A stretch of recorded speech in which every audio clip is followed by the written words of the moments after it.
دی care taker Harold painter کا ایک مشہور ڈرامہ ہے جو 3 مرکزی کرداروں ڈیوس، آسٹن اور مک کے گرد گھومتا ہے۔ کہانی اس وقت شروع ہوتی ہے جب آسٹن ایک بے گھر شخص ڈیوس کو اپنے گھر میں پناہ دیتا ہے، لیکن جیسے جیسے کہانی آگے بڑھتی ہے، مک آسٹن کے چھوٹے بھائی کی آمد سے گھر میں طاقت اور کنٹرول کی ایک عجیب کشمکش جنم لیتی ہے۔ تو یہ ایک بہت مشہور ڈرامہ ہے۔ یہ ڈرامہ انسانی رشتوں، عدم تحفظ اور طاقت کی نفسیات کی موضوعات کو گہرائی سے بیان کرتا ہے۔ ابھی ہم کیریکٹر وائز اس ڈرامے کو ہم ڈسکس کریں گے تاکہ اس ڈرامے کا پورا سمری ہمارے ذہن میں آ جائے۔ تو اس ڈرامے کے اندر یعنی اس پلے کے اندر ہمارے پاس ٹوٹل 3 کیریکٹرز ہیں، ڈیوس، آسٹن اینڈ مک۔ چلے ہم سٹارٹ کرتے ہیں ڈیوس سے ہی۔ ڈیوس ڈرامے کا مرکزی کردار ہے، ایک بوڑھا بے گھر آدمی جو اپنی بدحالی کا ذمہ دار سماج کو ٹھہراتا ہے۔ آسٹن اسے ایک سرد رات میں پناہ دیتا ہے اور اسے کھانا اور رہنے کے لیے جگہ فراہم کرتا ہے۔ ڈیوس ہمیشہ اپنے حالات کی شکایت کرتا ہے اور ہر موقع پر اپنے آپ کو مظلوم اور دوسروں کو قصوروار ٹھہراتا ہے۔ وہ دعویٰ کرتا ہے کہ اس کے کاغذات سٹکپ میں ہے جو اس کی شناخت اور ماضی کو ثابت کر سکتے ہیں، لیکن وہ کبھی انہیں لینے نہیں جاتا، جو یہ ظاہر کرتا ہے کہ شاید اس کا ماضی جھوٹا یا مبالغہ آمیز ہو۔ ڈیوس کے کردار میں سب سے نمایاں بات اس کی خود غرضی اور فریب دہی ہے۔ وہ ہر وقت اپنے فائدے کے لیے آسٹن اور مک کو ایک دوسرے کے خلاف کرنے کی کوشش کرتا ہے۔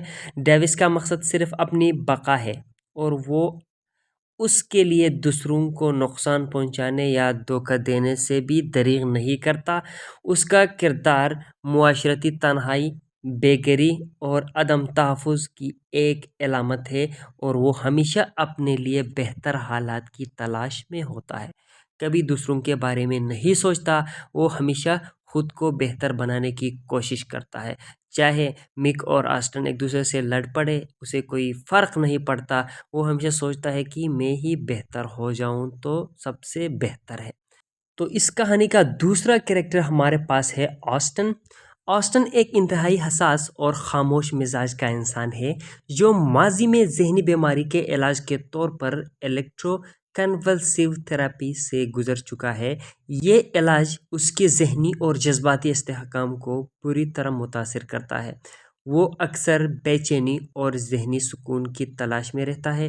آسٹن کی شخصیت ڈرامے میں مہربانی، ہمدردی اور صبر کی نمائندگی کرتی ہے۔ وہ اپنے بھائی مک کے برعکس اور خاموش، پرسکون زندگی گزارنا چاہتا ہے۔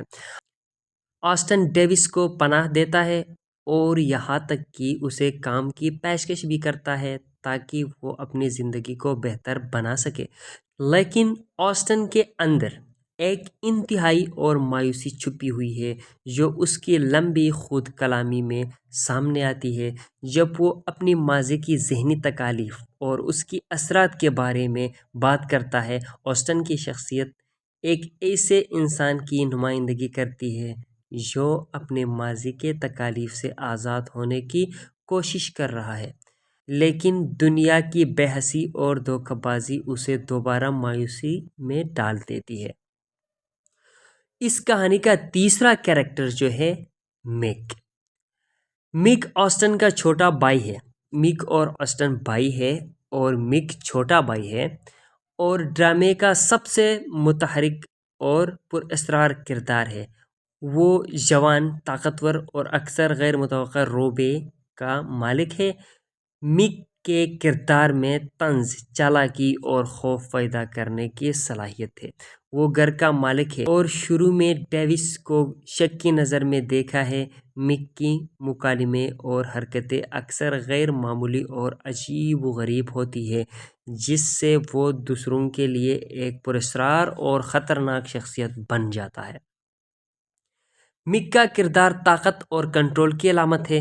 وہ ہر موقع پر آسٹن اور ڈیوس کو اپنی مرضی کے مطابق چلانے کی کوشش کرتا ہے اور ان پر نفسیاتی دباؤ ڈالتا ہے۔ وہ ایک ایسا انسان ہے جو اپنی مرضی کو دوسروں پر مسلط کرنے کی صلاحیت رکھتا ہے، اور اس کے کردار میں غصہ اور محبت دونوں کی جھلک ملتی ہے۔